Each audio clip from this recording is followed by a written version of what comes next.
Now let's do a recap of all the sell and buy signals that I have explained. To this end, I have plotted this chart. You know Whittaker confirmation, so imagine this with the other indexes.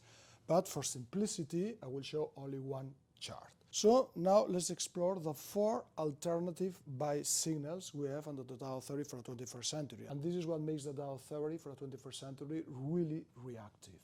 So let's imagine we have a bear market, it is going down, then we get capitulation. Sometimes we get capitulation, sometimes we don't get. But many bear markets are ended by capitulation. So we have capitulation, so this would be our first buy signal. Then comes the question of how much to invest. We are really very cautious, and we normally, at capitulation, open a 50% commitment.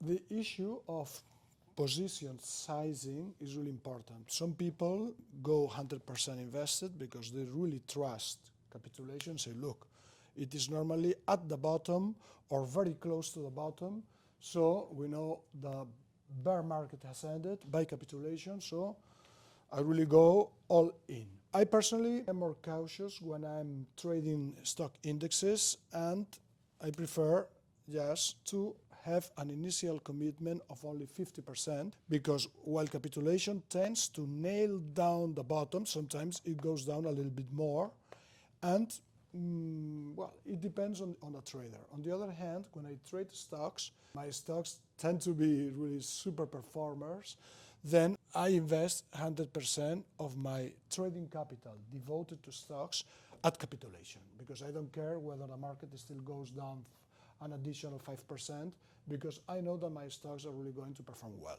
But normally, I would say until you feel really very confident with capitulation, I would say that this is an initial commitment of 50%. Why not 100%? Because remember, we are trend followers, and capitulation is not trend following. Capitulation is mean reversion, because we bet that the existing trend has ended here. So 50% for me is okay. I repeat, we don't always get this signal number 1 capitulation. Some bear markets finish, but they don't finish in capitulation because there is not such an accelerating decline. Okay, now let's revisit our second signal. We have bear market lows, then here we have a secondary reaction against the bear market. This is a bear market. This rally is a secondary reaction against the bear market. Then we get the pullback. This is the normal sequence for the normal typical buy signal. And then we have a confirmed break up above the rally secondary reaction highs. This is the most typical signal. And if we were 50% invested in capitulation, then of course here we would be already 100% invested. Or even in the pullback, I would buy a little bit some. You can get more details on our website. But what if the market does not oblige, and instead of getting the typical number 2 signal, it continues going higher, higher, higher, higher, higher?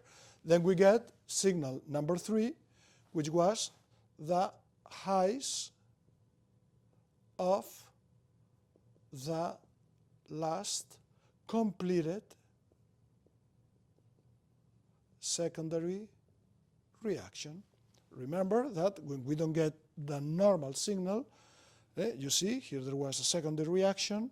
So the highs of the last completed secondary reaction is our alternative third way to derive a signal. And what if we don't have such a secondary reaction because the market was going down like this? Then we have the bull definition. If the market rises 19% on a confirmed basis by the Dow Industrials and the S&P 500, if it raises 90% or more of the bear market lows, we'll get our fourth alternative entry signal, which is the bull market definition. So the Dow theory, the normal classical Dow theory, is really very good, and it works. But I think you are getting the idea that this is a much better comprehensive trading system, not only to determine trends, but because eventually we are all traders. Of course, this serves to determine the trend. If I see this chart, I would say I start getting bullish here. Here I get even more bullish. Here I get even more bullish, and this is the final episode of bullishness. So it is good for you to appraise the trend of the market, but of course, as traders, it gives us ample opportunity to get into trades early. Because one common criticism of the classical Dow theory, and for this matter of all trend following, is that we tend to be late. So we don't tend to catch the absolute bottom or the absolute top. And this is normal. It's a criticism, but it is normal because we are talking about trend following. So by definition, we need a trend to follow. So we cannot catch the absolute bottom or the absolute top. But the Dow theory for the 21st century, by incorporating capitulation, the bull definition, and all these concepts, we have 4 tools in our toolbox to derive signals, which means that it is much more accurate. I refer to the textbook you have, where I give the links to really in-depth studies I perform showing the net superiority of the Dow theory over the classical Dow theory. One thing is good, one thing is better, and one thing is best. And we are dealing with the best